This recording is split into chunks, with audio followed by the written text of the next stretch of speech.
நிறைவாக வருகிறார் ஜெயபூத விநாயகர். சென்னைக்கு அருகே ஸ்ரீபெரும்புதூர் உள்ளது. அங்குள்ள சிவன் கோவிலில் உள்ள சிவனின் பெயர் பூதபுரீஸ்வரர்.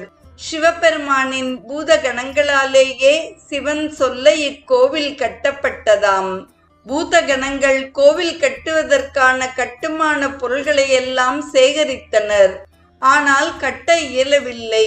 விநாயகரை வணங்காது அவருக்கு சந்நிதி எழுப்பாமல் நீங்கள் கோவில் கட்ட முடியுமா என்று சிவபெருமான் பூதகணங்களை கேட்டாராம். பின்னர் சிவகணங்கள் எல்லாம் விநாயகரை வழிபட்டு பின் விநாயகரை ஸ்தாபித்து இக்கோவில் கட்ட ஆரம்பிக்க வெகு விரைவில் முடிந்ததாம்.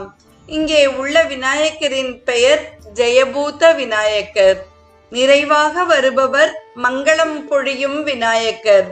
எடுத்த காரியத்தை எப்போதும் மங்களகரமாக முடிக்க வேண்டும். என்றும் எங்கும் யாவருக்குமே மங்களம் பொழிகிறார் விநாயகர்.